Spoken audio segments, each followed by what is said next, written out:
जय हिंद साथियों। मैं पारस कुमार आप सभी का स्वागत करता हूं पारस फ्री एजुकेशन में। आज इस क्लास में हम शिक्षक भर्ती स्पेशल पर्यावरण के मोस्ट इम्पोर्टेंट 20 क्वेश्चन पढ़ेंगे जो कि बार बार एग्जाम में पूछे जाते हैं। इसलिए सभी लोगों से रिक्वेस्ट है वीडियो कंप्लीट देखें और आपका स्कोर क्या रहता है 20 में से वो आप कमेंट बॉक्स में कमेंट अवश्य करें। शुरू करते हैं साथियों। प्रश्न क्रमांक 1 से कहा गया है वर्मी कंपोस्टिंग में निम्नलिखित में से कौन मुख्य भूमिका अदा करता है? पादप, केंचुआ, गैस या फिर जंतुओं का गोबर। साथियों यहाँ पर बात हुई है वर्मी कंपोस्ट की, जिसे हिंदी में कहा जाता है केंचुआ खाद। इसे केंचुआ खाद इसलिए कहा जाता है साथियों क्योंकि यह मुख्य रूप से केंचुओं के द्वारा ही तैयार किया जाता है। अर्थात हम कह सकते हैं जो वर्मी कंपोस्टिंग होती है इसमें मुख्य भूमिका केंचुआ की होती है। करेक्ट आंसर ऑप्शन बी के साथ जाएगा। यदि आपसे पूछा जाए प्रकृति का हलवा किसे कहा जाता है तो बताइएगा केंचुआ को। प्रश्न क्रमांक 2, वायुमंडल की किस परत में विद्युत आवेशित कण पाए जाते हैं? समताप मंडल, आयन मंडल, बहिर्मंडल या फिर क्षोभ मंडल।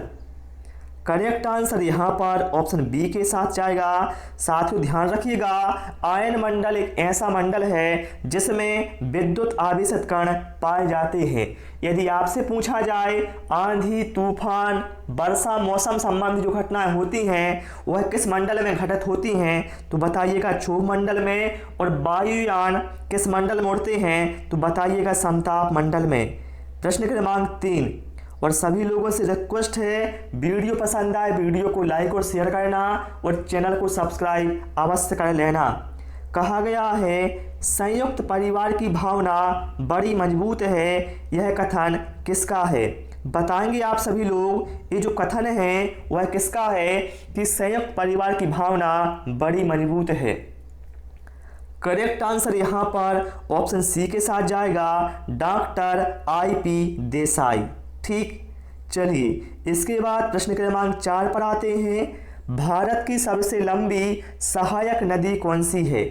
ध्यान रखिएगा यहाँ पर सबसे लंबी सहायक नदी की बात की गई है भारत की, तो इसलिए यहाँ पर जो करेक्ट आंसर है वो हमारा ऑप्शन डी यमुना के साथ जाएगा। ठीक है, ध्यान रखिएगा यमुना भारत की सबसे लंबी सहायक नदी है। पूछा जाए भैया यमुना किसकी सहायक है तो बताइएगा गंगा की। ठीक है, यदि आपसे पूछा जाए किस नदी को जैविक मरुस्थल कहा जाता है तो बताइएगा दामोदर को। बिहार का शोक किसे कहा जाता है? कोसी को। ठीक है, चलिए अगला प्रश्न है कार्बनिक पदार्थों में निहित ऊर्जा कहलाता है भूतापीय ऊर्जा, वायु मास ऊर्जा, तापीय ऊर्जा या फिर पवन ऊर्जा। साथियों आप सभी को पता है जो कार्बनिक पदार्थ होते हैं उनमें क्या है ऊर्जा निहित होती है ना, तो उस ऊर्जा को कहा किया जाता है, उसे कहा जाता है भैया बायोमास ऊर्जा। करेक्ट आंसर किसके साथ जाएगा? ऑप्शन बी के साथ चला जाएगा। ठीक है, चलिए प्रश्न क्रमांक 6 पर आते हैं। आप सभी लोग भी सारे प्रश्नों के आंसर या तो भाई कमेंट करते जाएं या कॉपी में नोट करते जाएं। कहा गया है भारत की पहली ट्रेन बॉम्बे से ठाणे के बीच कितने किलोमीटर चली थी? 100 किलोमीटर, 34 किलोमीटर, 170 किलोमीटर या फिर 40 किलोमीटर।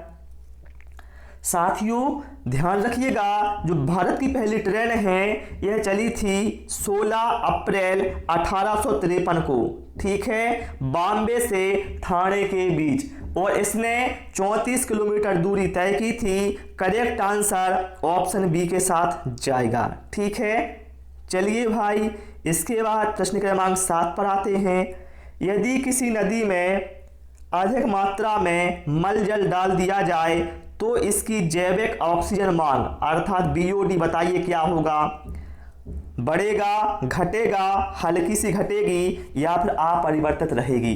BOD का मतलब होता है बायोकेमिकल ऑक्सीजन डिमांड और हिंदी में कहा जाता है जैविक ऑक्सीजन मांग। ठीक, तो यदि भाई आप नदी में अधिक मात्रा में मल जल डाल देंगे तो इससे क्या है जो BOD है वो बढ़ जाएगा। ठीक है, और वो क्या है नदी प्रदूषित हो जाएगी। अर्थात यहाँ पर करेक्ट आंसर आपका ऑप्शन ए के साथ जाएगा। ओके, चलिए इसके बाद प्रश्न क्रमांक 8 पर आते हैं। दूषित जल से फैलने वाला रोग कौन सा है? मलेरिया, तपेदिक, मोतीझरा या फिर ये सभी? आंसर जरा सोच समझ कर देना भाई। तो भाई मेरे यहाँ पर करेक्ट आंसर जाएगा ऑप्शन सी के साथ, मोतीझरा या जिसे हम कहते हैं टाइफाइड। ये भाई दूषित जल से फैलने वाला रोग है। ठीक है, यदि आपसे पूछा जाए मलेरिया किससे होता है तो मादा एनाफ्लेज मच्छर से होता है। यदि पूछा जाए विश्व टीबी दिवस कब मनाया जाता है तो बताइएगा 24 मार्च को। ठीक है, तपेदिक, टीबी या फिर क्षय रोग एक ही बात है। ओके, चलिए प्रश्न क्रमांक 9 पर आते हैं। सुनामी का सबसे अधिक प्रभाव कहाँ पर होता है? पहाड़ी क्षेत्रों में, तटवर्ती क्षेत्रों में, समुद्र के मध्यवर्ती क्षेत्रों में या फिर मैदानी भागों में? साथियों यहाँ पर करेक्ट आंसर हमारा ऑप्शन बी के साथ जाएगा। साथियों जो सुनामी है, सुनामी एक तरह से समुद्र में उठा तूफान ही है। ठीक है, लेकिन क्या होता है जो अंदर भूकंप थोड़ा हलचल होती है तो इससे क्या है सुनामी की उत्पत्ति होती है। और धीरे धीरे जैसे जैसे सुनामी तटों की ओर बढ़ती है वैसे ही वैसे इसकी ऊंचाई बढ़ती जाती है और यह भयंकर और विकराल रूप ले लेती है। ठीक है, इसका सबसे अधिक प्रभाव होता है तटवर्ती क्षेत्रों में। ओके, चलिए इसके बाद आते हैं प्रश्न क्रमांक 10 पर। निम्नलिखित में से कौन सा पौधे के विकास पर प्रभाव डालता है? मृदा में मौजूद रसायन पदार्थ, ह्यूमस, सौर ऊर्जा या फिर ये सभी? तो करेक्ट आंसर यहाँ पर ऑप्शन डी के साथ जाएगा।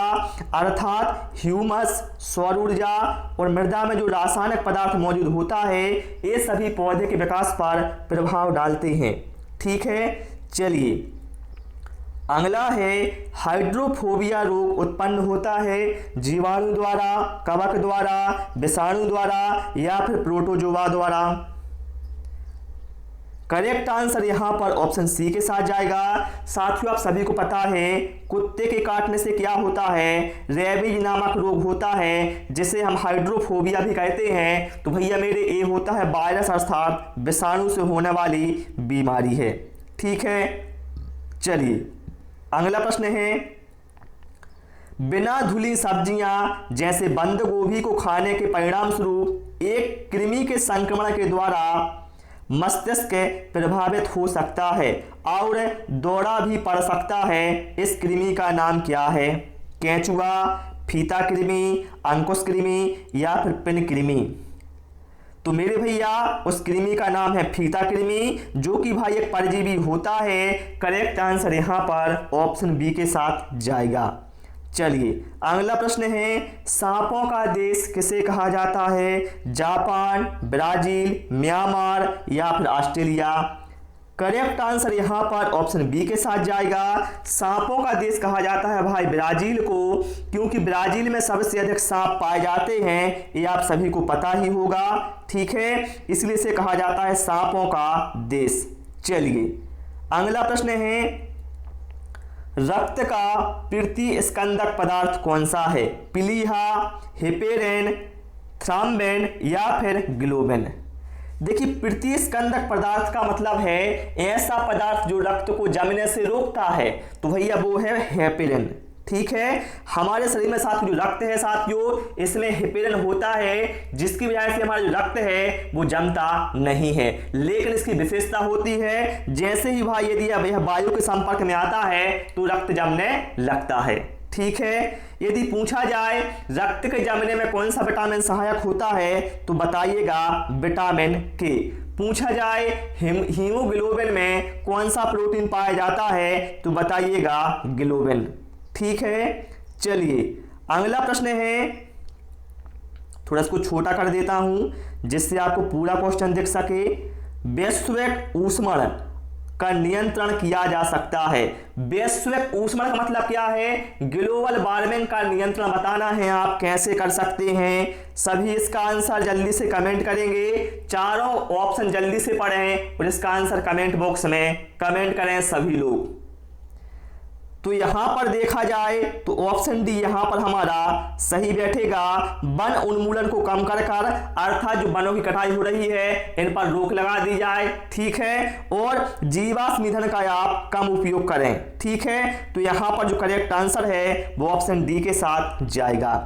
पूछा जाता है ग्लोबल वार्मिंग के लिए मुख्य रूप से कौन सी गैस उत्तरदायी है, तो बताइएगा CO2 अर्थात कार्बन डाइऑक्साइड।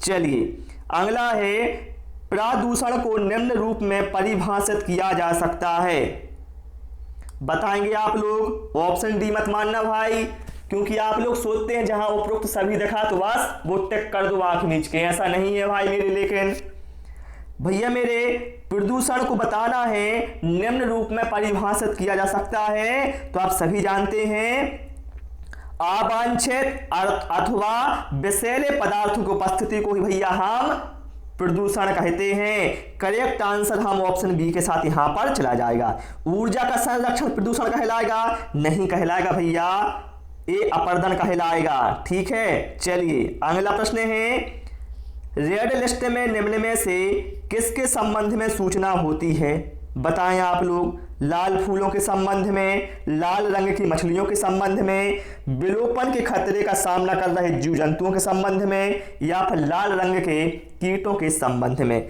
यहां पर आपने देखा रेड लिस्ट तो आप कंफ्यूज हो गए, भैया ये क्या है। भैया कंफ्यूज मत हो, यहां पर रेड डाटा बुक की ही बात की गई है, ठीक है। तो आप सभी को पता है रेड डाटा बुक में क्या है, जो विलोपन के कगार पर प्रजातियां हैं उनकी इसमें जानकारी दी रहती है। और रेड डाटा बुक जारी कौन करता है? IUCN करता है, ये भी आपको ध्यान रखना है, ठीक है। चलिए अगला प्रश्न है, सख्त कोयला जो थोड़ा वाष्पशील पदार्थ युक्त है उसे खालिस्तान कहा जाता है, बताएंगे आप लोग। क्या होगा यहां पर करेक्ट आंसर?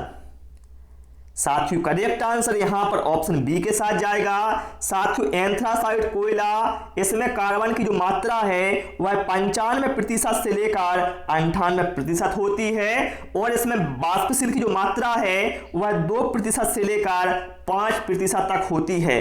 अर्थात यह जलते समय क्या है, धुआं नहीं देता है, लेकिन ताप भैया ये सबसे अधिक देता है।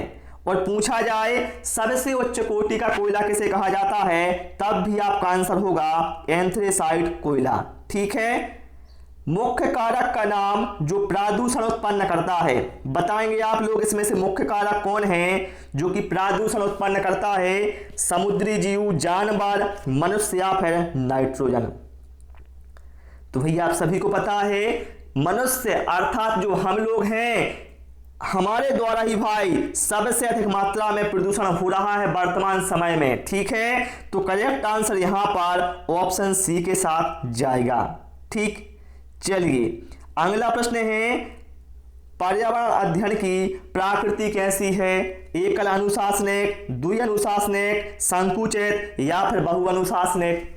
तो मेरे भाई जो पर्यावरण अध्ययन की प्रकृति है ये बहुअनुशासनिक है। कैसी है? बहुअनुशासनिक है। करेक्ट आंसर किसके साथ जाएगा? ऑप्शन डी के साथ यहां पर चला जाएगा। तो प्यारे साथियों आज इस क्लास में इतना ही। आपको क्लास कैसी लगी और आपने कितना स्कोर किया है, वीडियो को लाइक और शेयर भी कर देना आप सभी लोग। Thanks for watching this video.